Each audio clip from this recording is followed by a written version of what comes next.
Selamat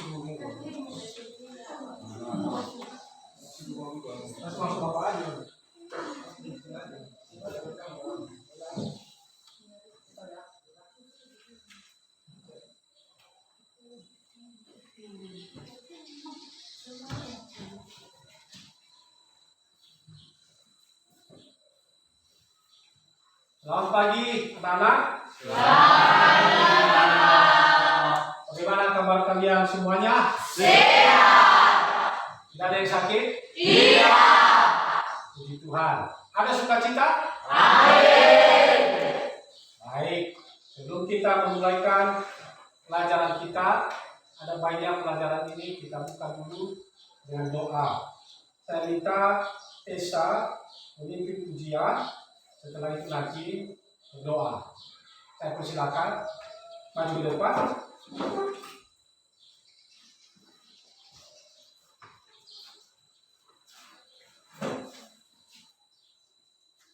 Teman-teman, mari kita bernyanyi betapa berkenan Engkau Tuhan. Sebelum itu kami undang teman-teman kami.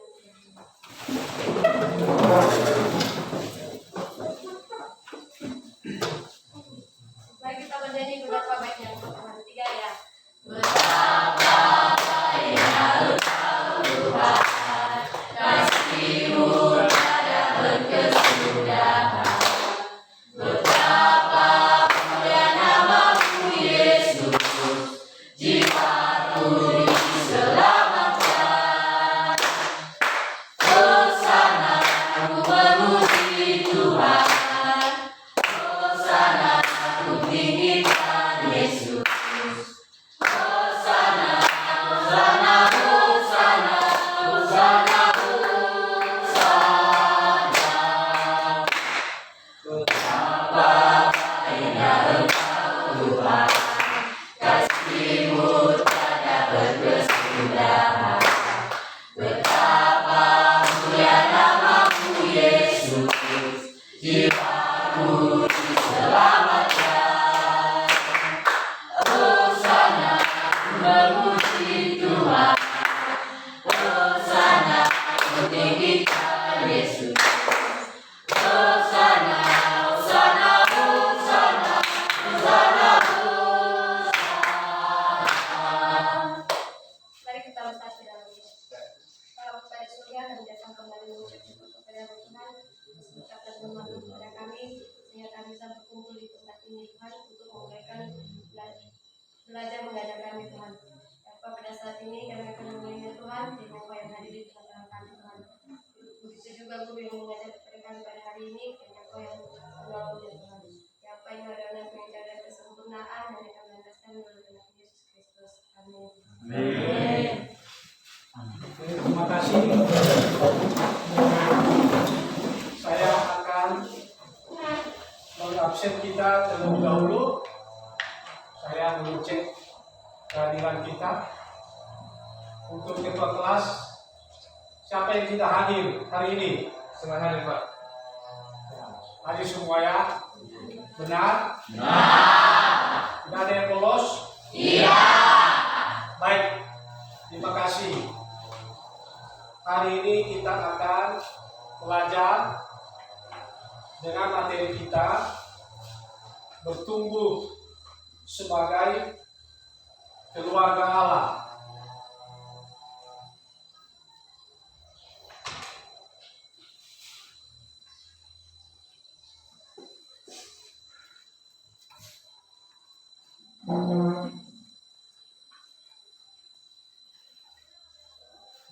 Ya, ini materi kita bertumbuh sebagai keluarga Allah. Bahan Alkitab yang berkaitan dengan materi pembelajaran ini terambil di dalam Yohanes 15 ayat 1 sampai 8 dan juga terdapat di dalam Lukas pasal 8 ayat 4 sampai dengan 15 dan Mazmur pasal 1 ayat 1 sampai dengan ayatnya yang ke-6. Sebelum lebih jauh kita mempelajari tentang materi pembelajaran ini, saya ingin mau memaparkan dulu kepada kita tentang indikator dan capaian pembelajaran atau kompetensi dasar dan indikator dari capaian pembelajaran ini. KD yang pertama adalah mengakui peran Allah dalam kehidupan keluarga. Indikatornya adalah mengakui peran Allah dalam kehidupan keluarga. Kompetensi dasar yang kedua adalah mengembangkan perilaku tanggung jawab sebagai wujud pengakuan terhadap peran Allah dalam kehidupan keluarga. Indikator kompetensinya adalah mengembangkan perilaku tanggung jawab sebagai wujud pengakuan terhadap peran Allah dalam kehidupan keluarga. KD yang ketiga adalah memahami peran Allah dalam kehidupan keluarga. Indikator pencapaian kompetensi dari KD ini menguraikan yang diumpamakan Tuhan Yesus sebagai benih, tanah, dan penabur dalam perumpamaan tentang penabur.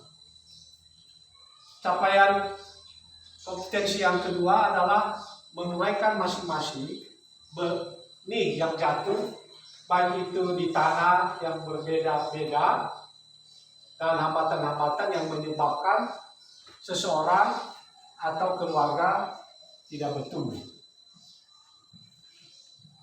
Indikator pencapaian kompetensi yang berikut adalah memperbandingkan keadaan sebagai keluarga Kristen yang berbuah bila dihubungkan dengan proses pertumbuhan sebagai keluarga berdasarkan maksud yang disampaikan oleh Tuhan Yesus dalam perumpamaan tentang penabur. Indikator yang berikutnya adalah merancang suatu hal yang dapat dilakukan bagi keluarga supaya dapat berbuah sebagai keluarga Allah berdasarkan Lukas pasal 8 ayat 4 sampai dengan ayatnya yang ke-15. KD yang keempat adalah bersaksi tentang peran Allah dalam keluarga. Indikatornya adalah menyusun pesan Alkitab tentang hambatan pertumbuhan. Menyusun pesan Alkitab tentang hambatan pertumbuhan. Indikator yang kedelapan adalah memproyeksikan model pertumbuhan keluarga dengan pertumbuhan pokok. Jadi itu kira-kira yang merupakan satu KD dan indikator pencapaian kompetensi dari materi yang kita pelajari pada hari ini. Tujuan pembelajarannya itu sama dengan indikator pencapaian kompetensi. Jadi tidak perlu lagi saya jelaskan sama kita. Tujuan pembelajarannya itu sama dengan indikator pencapaian kompetensi. Jadi baik anak-anak, sebelum lebih jauh kita masuk dalam materi pembelajaran ini, saya ingin mau bertanya dulu dengan kalian semua. Apa yang dimaksud dengan keluarga yang berbahagia? Atau seperti apa yang maksud dengan keluarga yang berbahagia itu? Silakan.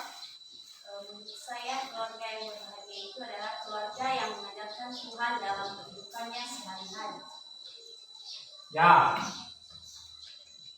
itu menurut dia bahwa keluarga yang berbahagia itu adalah keluarga yang mengandalkan Tuhan dalam kehidupannya sehari-hari. Masih ada lagi? Apa kira-kira lagi? Selain daripada itu? Ya, silakan.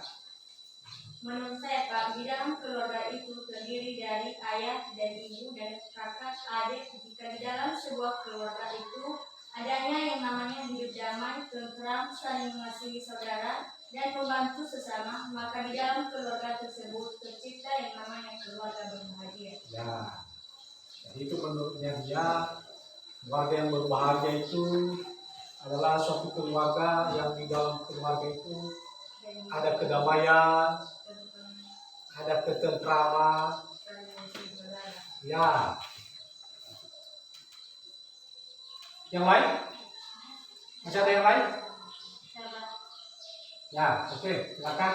Saling melengkapi, misalnya yang satu memiliki kekurangan sedangkan yang satu saling melengkapi kekurangan supaya suasana keluarga bahagia dan sejahtera. Ya, bisa saling melengkapi ya.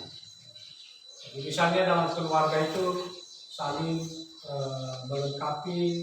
Ya, mungkin barangkali ini dalam hal saling tolong menolong ya. Misalnya si A ada kekurangannya, lalu si B, si kakak atau adik lah bisa menutupi atau melengkapi kekurangan daripada saudara-saudara yang lain. Nah, itu menurut dia, kalau itu bisa terjadi maka akan memunculkan bahwa keluarga itu bisa ada suatu kebahagiaan. Yang lain masih ada? Ya. Sepertinya adanya saling menghargai. Saling menghargai. Sepertinya anak menghargai kepala keluarga. Ya, anak menghargai kepala keluarga.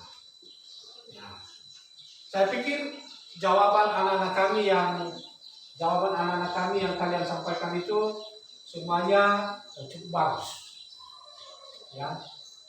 Ada banyak orang yang tidak memahami tentang maksud daripada keluarga yang berbahagia. Ada orang berpikir keluarga yang berbahagia itu adalah keluarga yang mampan secara ekonomi. Itu banyak orang berpikir seperti itu. Ada juga yang berpikir, ya kalau kita punya jabatan, kita punya kedudukan, lalu kita kadang berpikir, itu keluarga yang berbahagia. Nah sebenarnya jabatan, kedudukan, harta, banyak uang, atau kemapanan secara ekonomi itu tidak menjadi suatu ukuran daripada kebahagiaan. Iya atau tidak? Iya. Ya, itu bukan merupakan suatu ukuran kebahagiaan. Mengapa? Karena di dunia ini begitu banyak yang kita lihat adalah orang yang kaya. Iya kan? Iya. Banyak kan orang yang kaya. Tapi kebanyakan juga kita lihat bahwa orang yang kaya-kaya itu belum tentu dia bahagia. Belum tentu dia bahagia. Ya kan? Coba lihat, banyak kan orang-orang yang kaya di dunia ini. Ini terakhir yang kita lihat itu mengenai kasus Sambo. Pernah kalian dengar itu? Sambo itu banyak uang, hartanya banyak. Tapi sekarang hidupnya sudah tidak aman dari kenal. Sekarang dia menghadapi suatu kasus tentang pembunuhan brigadir Yosua. Ya, tentu sekarang hidupnya sudah tidak tenang. Jadi itu menandakan bahwa sekalipun dia banyak uang, rumahnya itu banyak kita dengar. Berdasarkan informasi yang kita dengar, bukunya banyak. Ya, tapi lihat apa yang terjadi. Dia tidak bahagia. Jadi masih banyak lagi hal-hal yang memberikan kepada kita bahwa kekayaan harta itu tidak bisa menjadikan kita menuju suatu kebahagiaan. Nah, tadi kita sudah mendengar dari penjelasan anak-anak kami semuanya bahwa sesungguhnya keluarga yang berbahagia itu adalah suatu keluarga yang di dalam keluarga itu apabila semuanya ada rasa takut akan Tuhan. Kemudian ada kedamaian, saling bekerja sama, saling melengkapi. Nah itu sebenarnya yang dinamakan dengan atau yang dimaksud dengan keluarga yang berbahagia. Jadi baik, anak-anak kami sekarang kita akan masuk pada uraian materi kita yang pertama adalah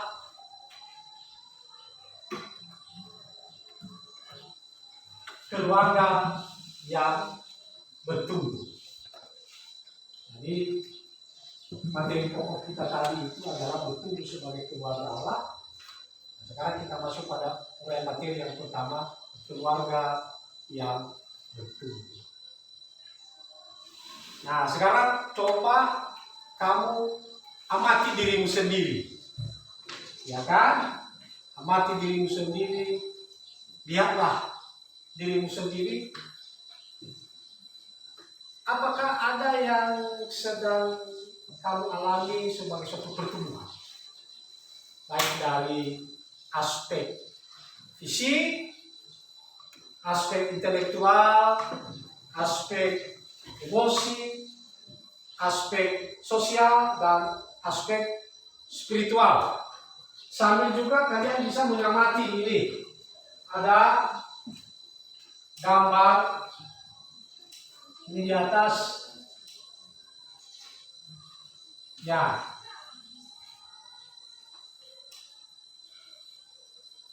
Sambil mengamati ini gambar tersebut ini di atas.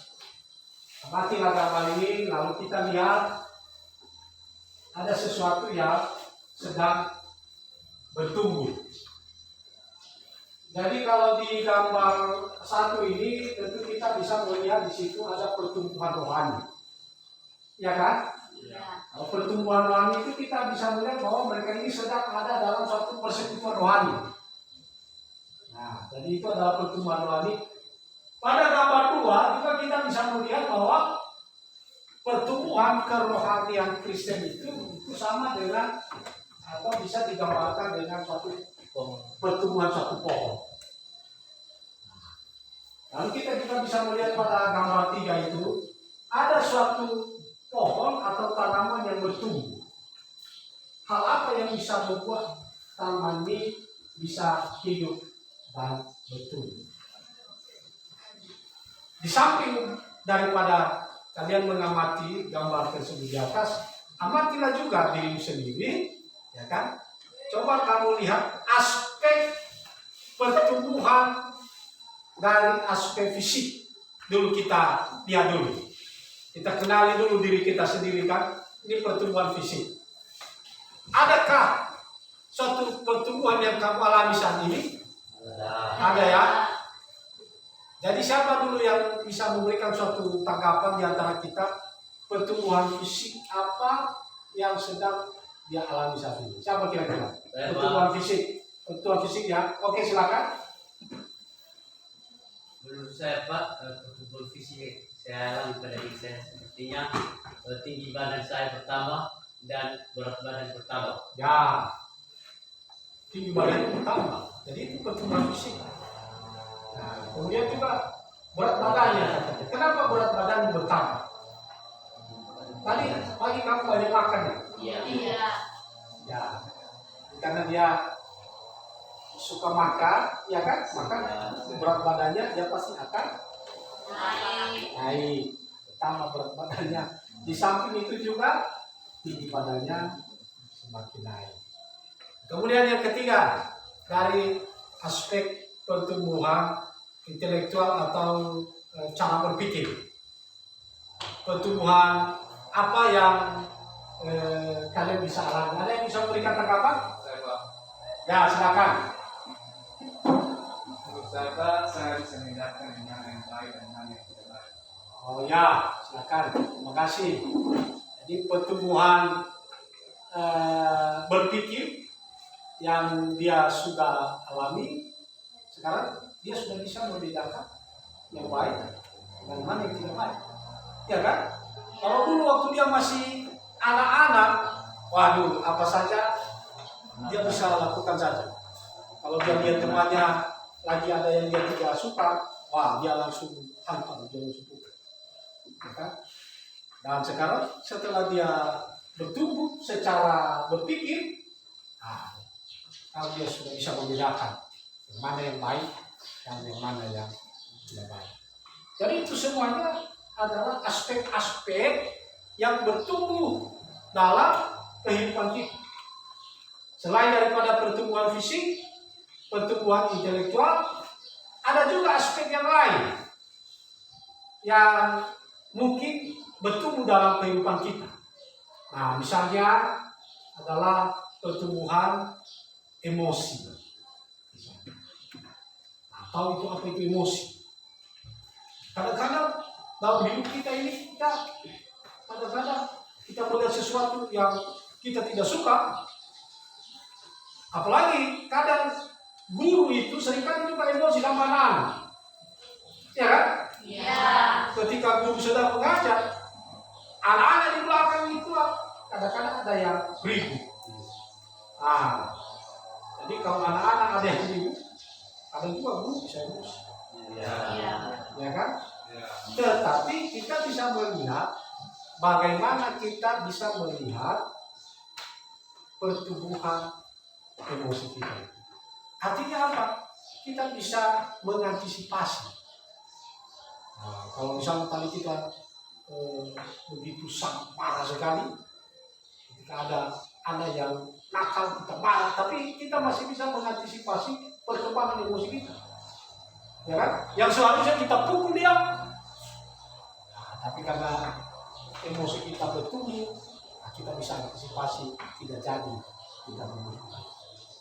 Ya, jadi saya mau bertanya dulu ini mengenai masalah ini, mungkin ada anak kami yang bisa memberikan suatu tanggapan pertumbuhan apa misalnya yang kamu alami dalam hidupmu dari aspek pertumbuhan emosi.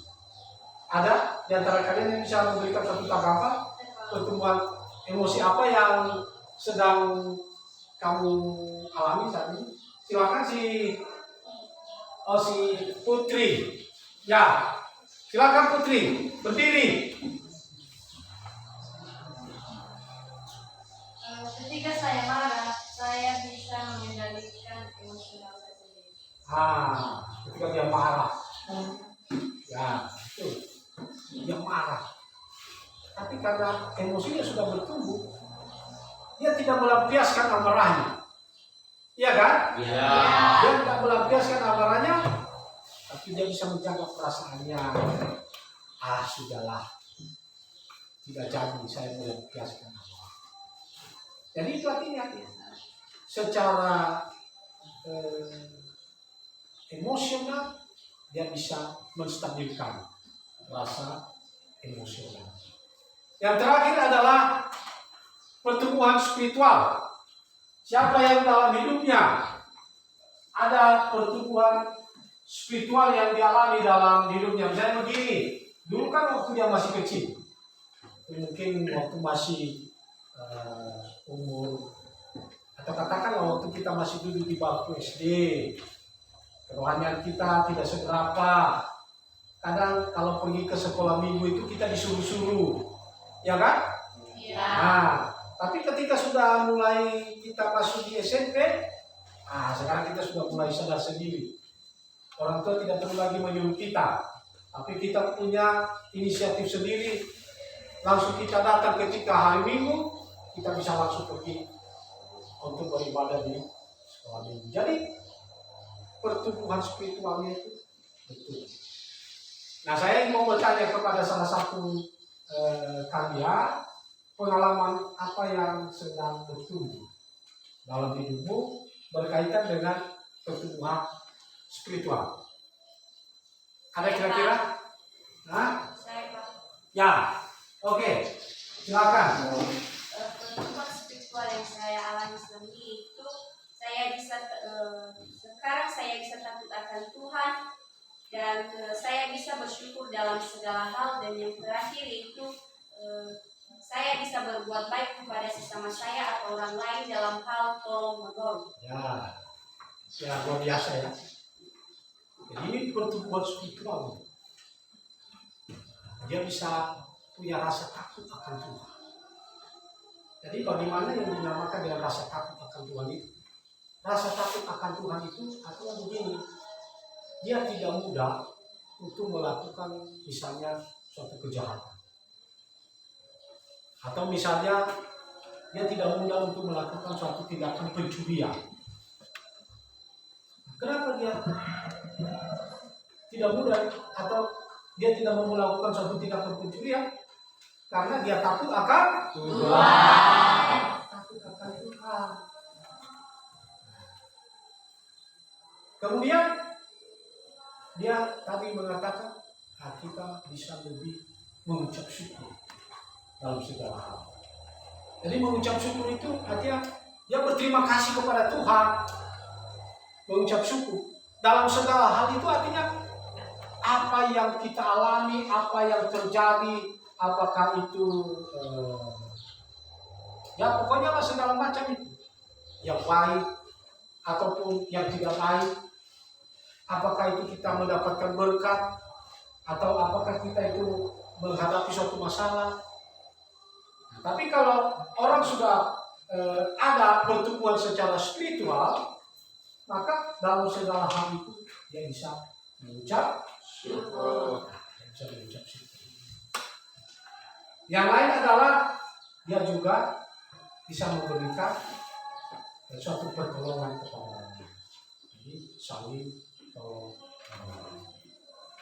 Nah itulah yang merupakan suatu uraian materi yang pertama dari keluarga yang berbahagia.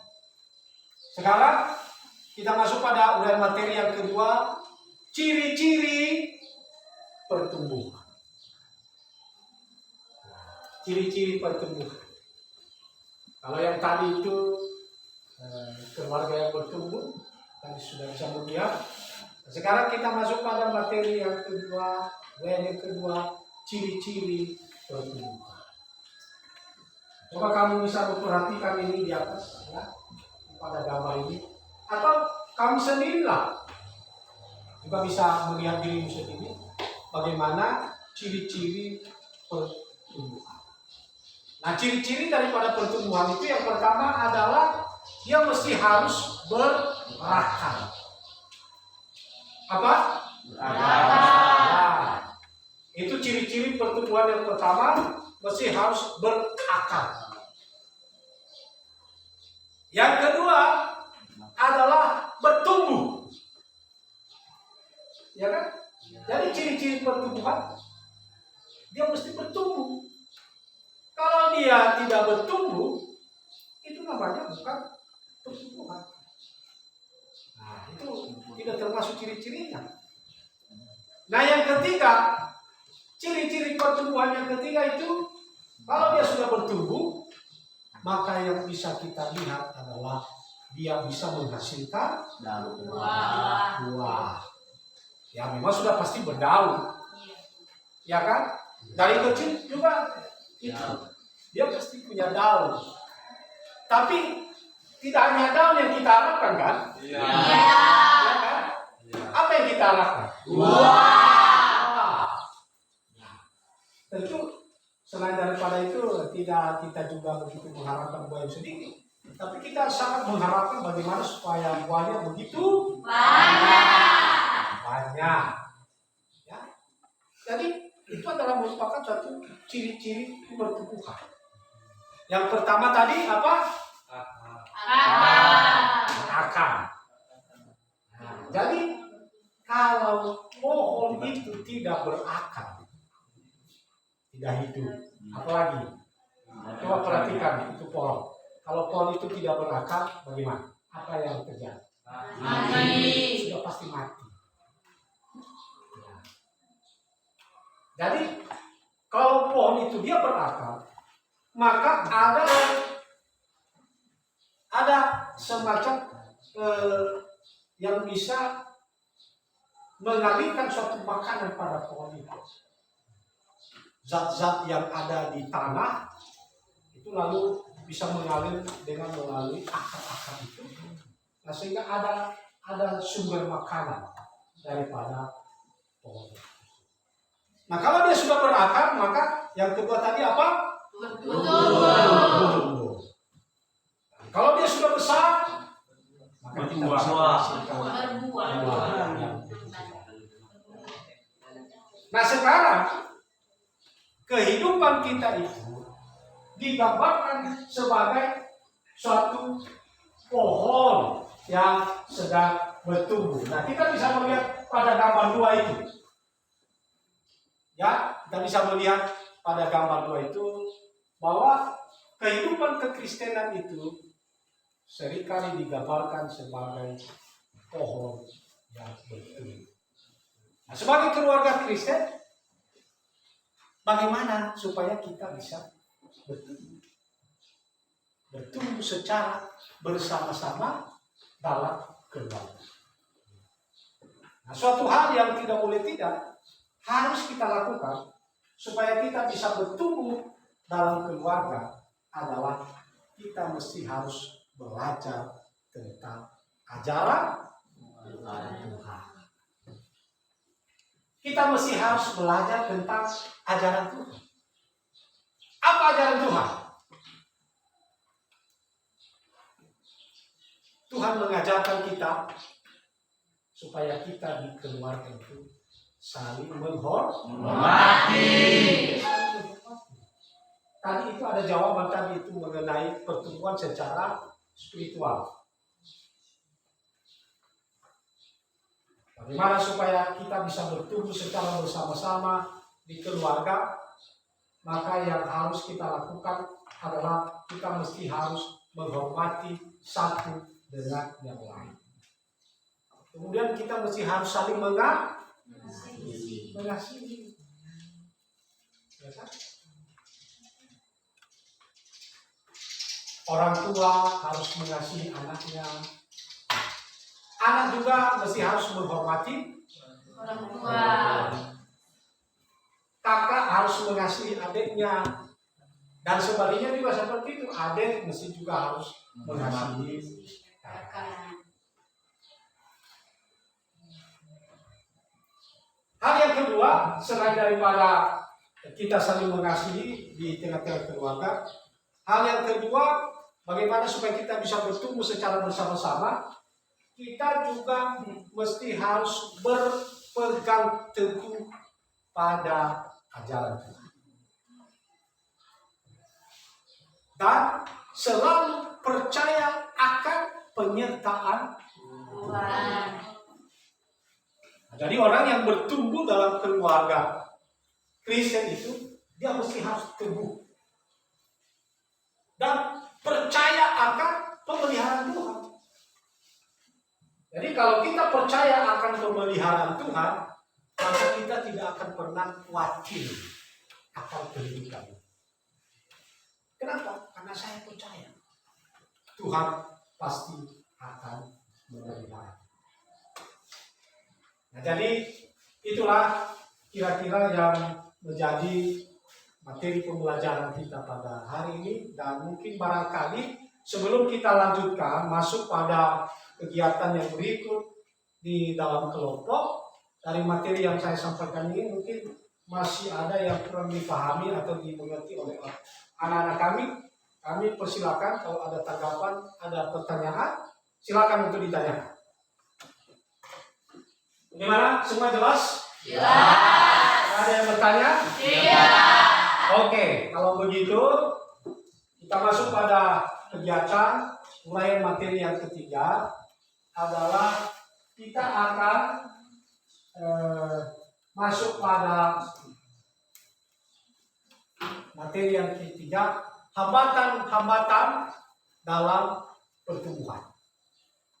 Nah, untuk materi ini kita akan melihat tadi ayat Alkitab yang terdapat di dalam Lukas pasal 8 mulai dengan ayatnya yang keempat. Silakan kalian membaca ayat Alkitab ini. Kemudian nanti apa maksud daripada bunyi ayat Alkitab itu.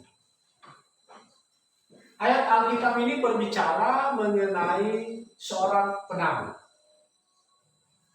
Ini adalah suatu perumpamaan yang disampaikan oleh Tuhan Yesus yang berbicara mengenai seorang penabuh. Nah, untuk itu kalian bisa melihat, membaca Alkitab di dalam Lukas ayat yang keempat dan sampai yang seterusnya. Bacalah perumpamaan itu, dan nanti kamu jelaskan ke depan apa maksud daripada perumpamaan. Jadi untuk mengerjakan tugas ini, saya persilakan kalian untuk membentuk kelompok belajar. Jadi ini kelompok 1, ini kelompok 2, dan ini kelompok 3. Saya persilakan kalian untuk mengerjakan tugas ini. Lukas pasal 8 mulai dari ayat yang keempat. Saya persilakan kalian untuk mengerjakan tugas ini.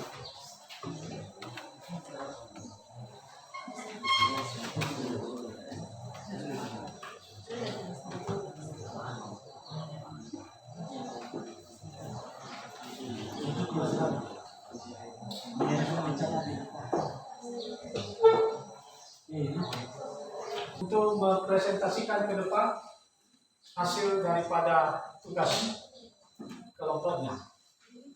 Saya persilakan maju ke depan.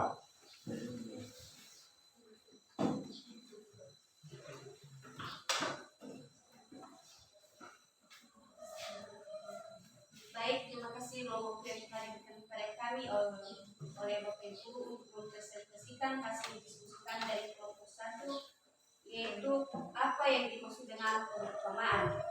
Perumpamaan itu ialah benih itu adalah firman Allah yang jatuh di pinggir jalan. Itu adalah orang-orang yang telah mendengarkan, kemudian datanglah iblis selalu mengambil firman itu di dalam hati mereka.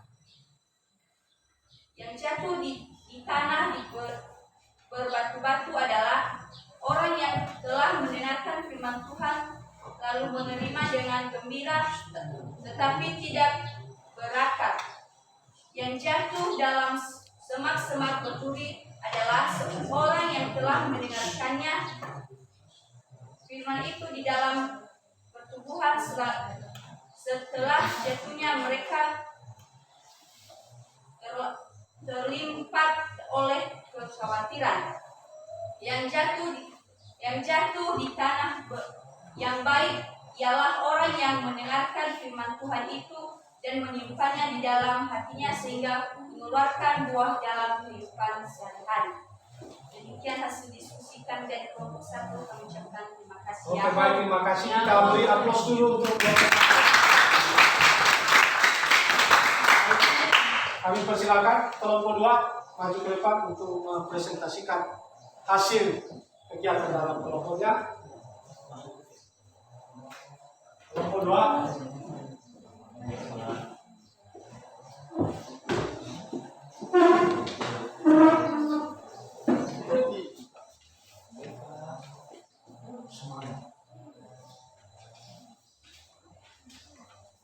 Baik, terima kasih kesempatan yang telah diberikan kepada kelompok kami untuk mempresentasikan hasil diskusi kami.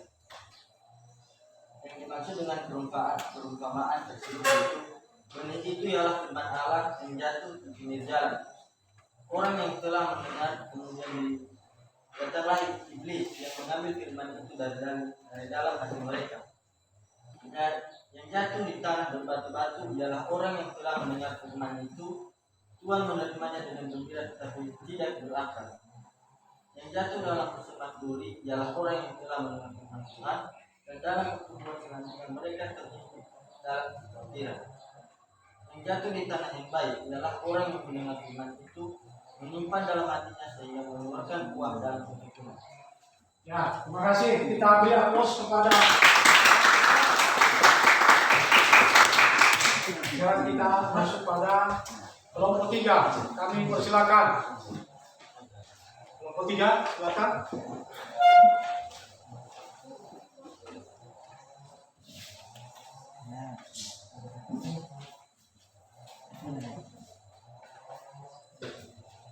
Baik, terima kasih kesempatan yang telah diberikan kepada kami untuk menjelaskan hasil dari presentasi kami dari kelompok 3. Maksud dari perumpamaan dalam Lukas ayat 8.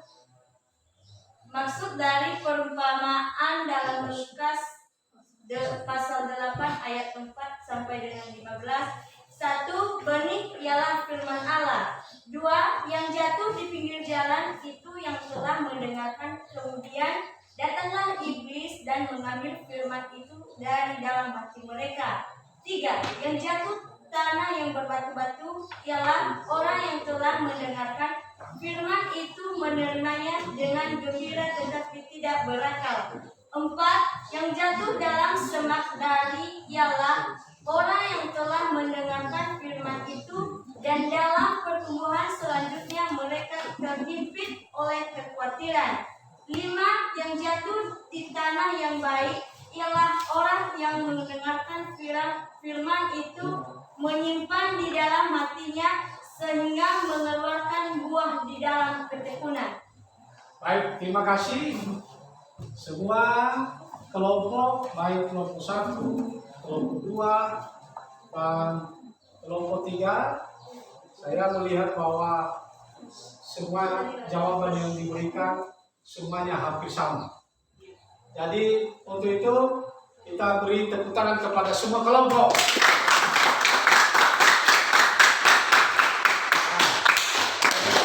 Terima kasih atas jawaban yang diberikan semuanya. Dari situ kita bisa melihat bahwa Lukas pasal 4 ayat Lukas pasal 8 ayat 4 sampai dengan ayatnya yang 14 itu adalah merupakan suatu firman Tuhan yang disampaikan oleh Yesus mengenai perumpamaan tentang seorang penabuh. Jadi benih itu adalah firman Allah, ya kan? Ya. Tanah itu apa? Tanah itu adalah orang. Dan yang menaburkan benih itu siapa? Melayani Tuhan. Ya, itu para pelayan. Baik, terima kasih. Itulah materi kita pada hari ini. Dan sekarang kita masuk pada kegiatan evaluasi. Nah, jadi setelah kita menerima semua materi pembelajaran pada hari ini, maka sekarang kita akan mengevaluasi kembali dari materi pembelajaran ini. Untuk itu, di sini ada LKPD, lembar kerja peserta didik. Ya. Jadi di lembaran ini nanti silakan kalian untuk mengerjakan di sini. Ya, jadi saya bagikan sama kalian, bukan di rumah dikerjakan. Sekarang kita akan ya mengerjakan materi. Kalian mesti harus menulis ya. Ada tadi kan? Apa yang saya tanya tadi? Apa pertanyaannya tadi? Ada yang menulis tadi? Apa tadi? Apa ya?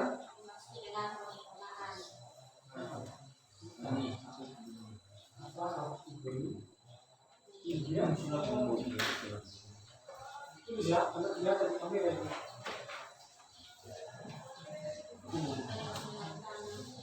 Ya, jadi pertanyaannya tadi adalah apa dan bagaimana yang dimaksud dengan benih, tanah, dan penyambung benih.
selesai mengerjakan, sudah bisa diserahkan ke depan dari sini atau yang sudah selesai mengerjakan tugas, dipersilakan diserahkan ke depan.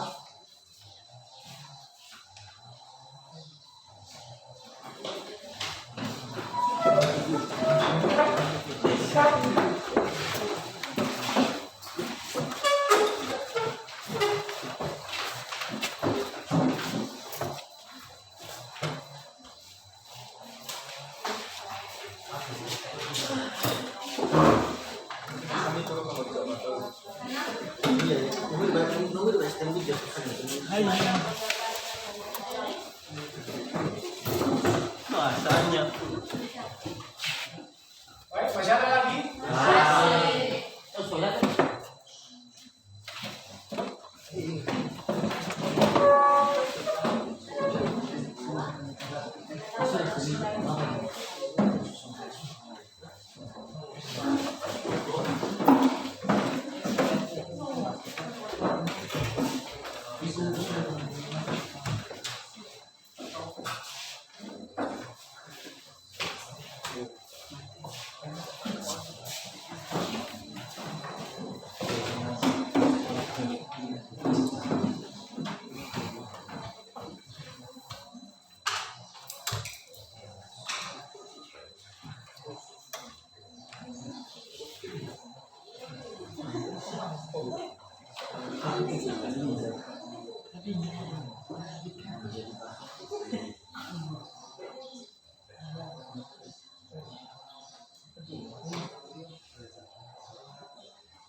Baik, saya sudah memeriksa semua hasil evaluasi dari anak-anak kami, dan ternyata dari hasil pemeriksaan kami, saya melihat ada yang nilainya bagus, ada yang bisa menjawab dengan sempurna, dan ada juga yang kurang lengkap. Tidak semua dia jawab, dan ada juga yang sama sekali tidak menjawab.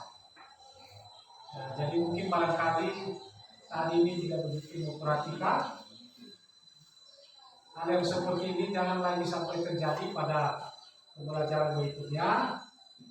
Jadi semua tugas itu yang diberikan, kami berharap supaya anak-anak kami semuanya bisa menjawab dengan baik. Dari hasil yang saya lihat tadi memang masih rata-rata semuanya bisa menjawab dengan baik.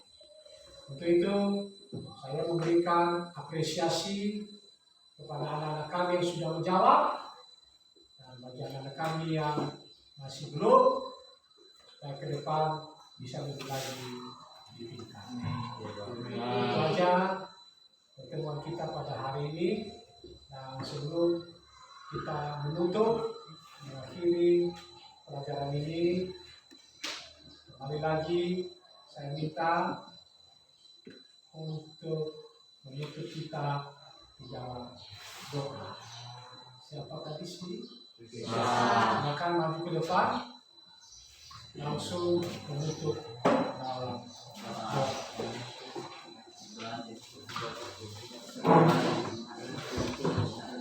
Teman-teman baca Al-Fatihah.